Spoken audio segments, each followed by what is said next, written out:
Hey there, welcome to Plant Powered Yogi TV. I am Carrie from plantpoweredyogi.com, where we get on the mat for yoga and in the kitchen for some healthy and nutritious and delicious plant-based food. So today in the kitchen, we are going to make some veggie burgers, and I'm going to show you how easy it is to do that. You know, I've been living in the frozen tundra of Maine for the past, what feels like forever. And it's finally turning.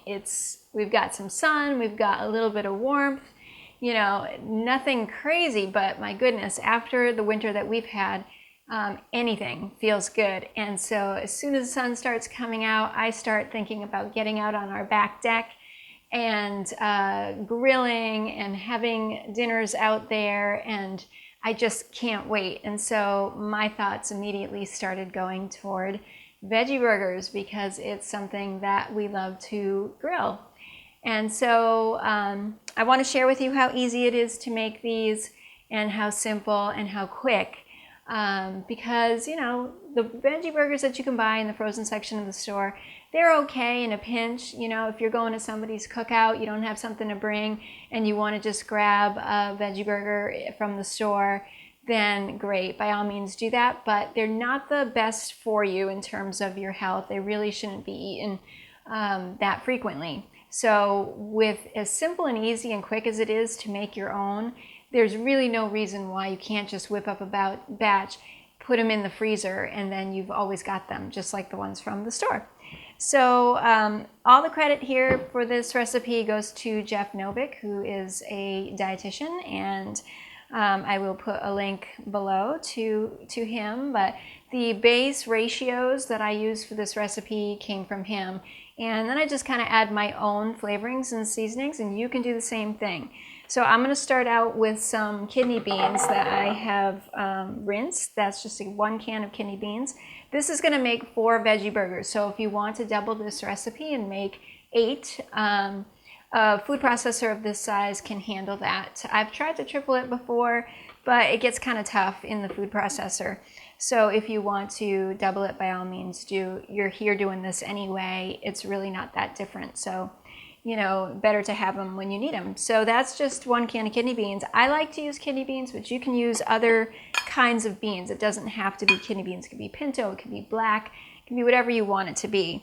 I've got some cooked brown rice here, so I always cook extra brown rice, and if I don't need it at the time, then I put it in the freezer because it freezes great. So why not have it laying around? And then you've got stuff to use for recipes that might call for it. So I'm putting in ½ a cup of brown rice, and if you don't have brown rice and you have other whole grains that you've cooked and you want to do that in these veggie burgers, you can totally do that too. You can do quinoa, you can do millet.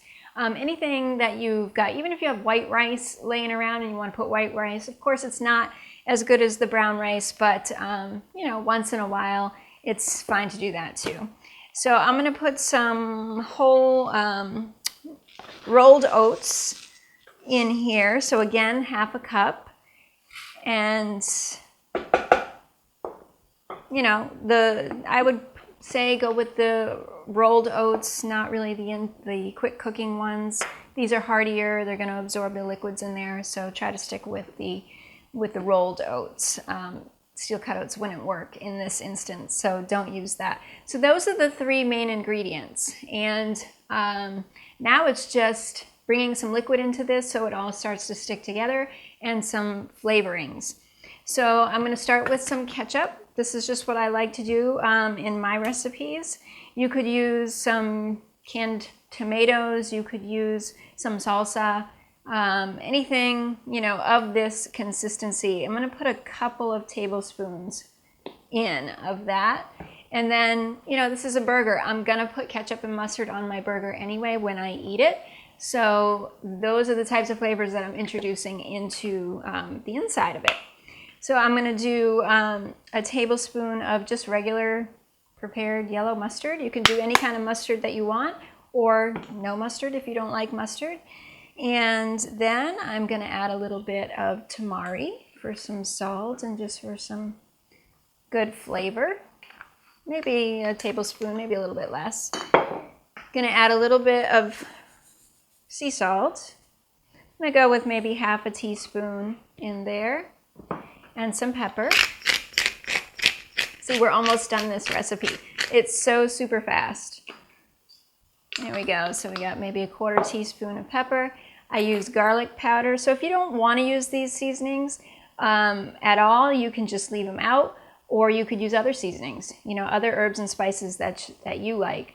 So I did about half a teaspoon of garlic powder, and then I'm going to do probably a teaspoon, 3/4 of a teaspoon to a teaspoon of onion powder. And that's it. Super simple. We're going to process it up. Pulse it up at first just to get it to mix, and then I'm going to leave it on until it's a texture that it starts to form, almost like a dough. Ah, my thing's not on. Okay. Cut to turning on the food processor. Okay. So I'm going to pulse it up a little bit. I'm going to scrape down the sides just to make sure that I don't have a bunch of ketchup or mustard sticking to the side.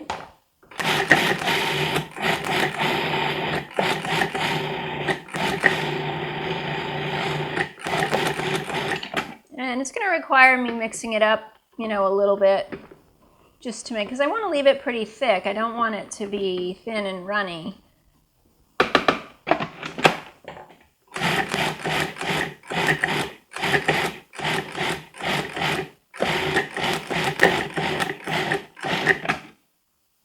There. That looks pretty good. So my beans are totally smushed up, technical term, and the oats have been broken down a little bit, the brown rice has been broken down a little bit, and now I am just gonna take out my blade, set that aside, and then I'm gonna form this into 4 burgers.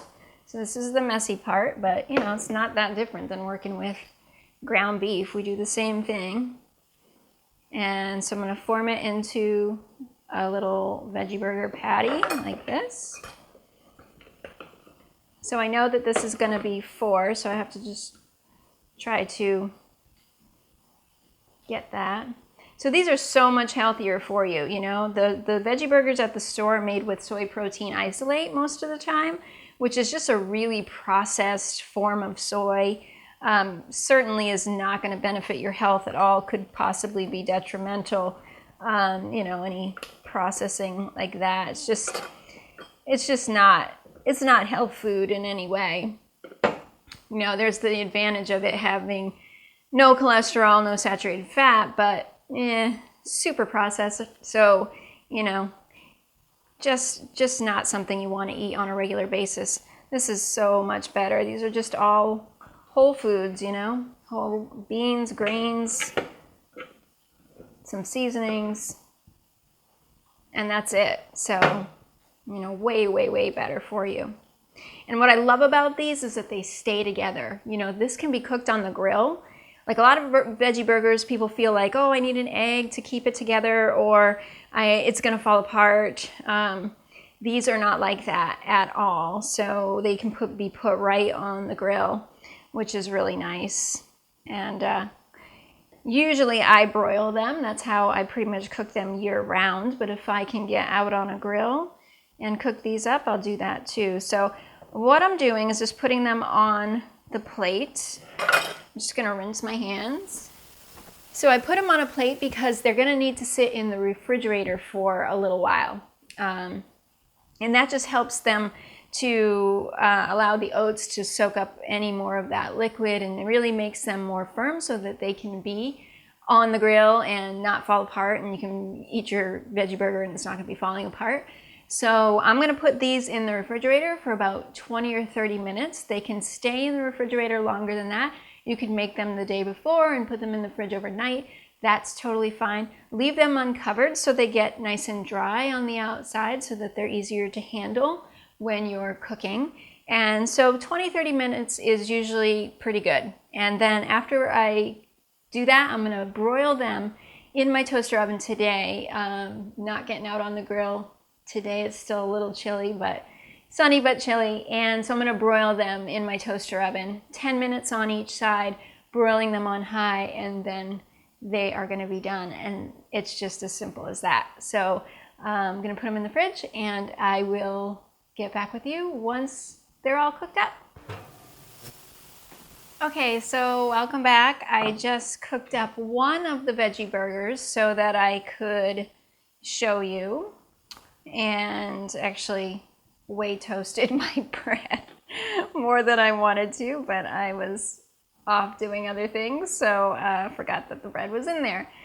That happens. This is real live cooking here. So all right, so here's my veggie burger, super hot, but see how well it stays together. It's nice and cooked up, and I'm just going to put that together on my bread and take this out of the way. So a nice replacement for cheese on a burger is avocado. It's a great way to add some fat to the burger, some creaminess, some lusciousness. So that's what I usually add on my veggie burgers.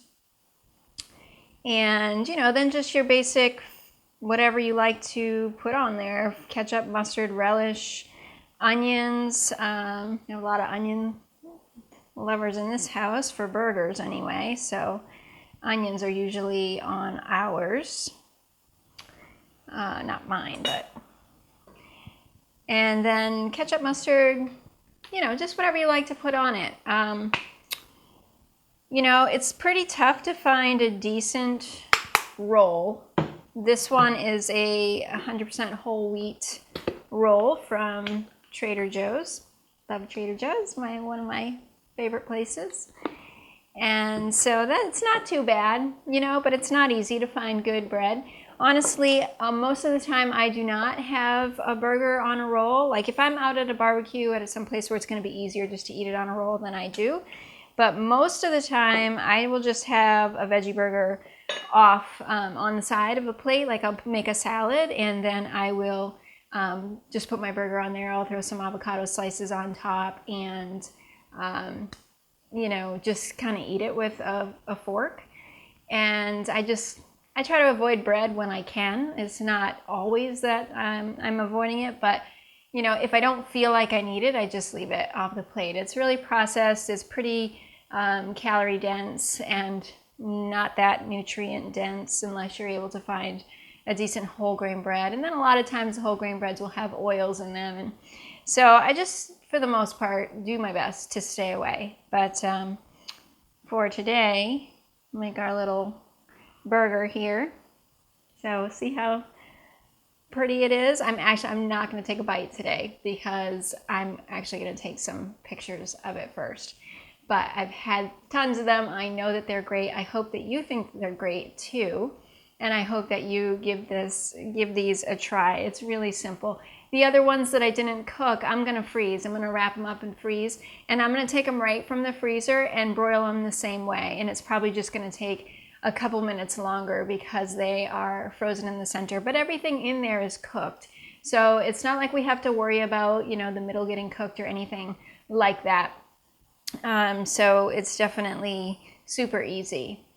So that's our veggie burger. It is yummy, it's beautiful, and it's super easy. And I hope you liked learning about it today. If you liked the video today, give it a thumbs up, please. I'd love to hear from you in the comments. Do you like veggie burgers? Do you like to put different stuff in it? Let me know. And let me know too what other kinds of videos you would like to see. Is there particular foods that you would like to see me make or learn more about? So thanks for joining me today. This has been Carrie from Plant Powered Yogi TV, and make sure that you click to subscribe so you don't miss an episode. New shows come out every Monday, and so I look forward to seeing you again, and have a great week. Bye.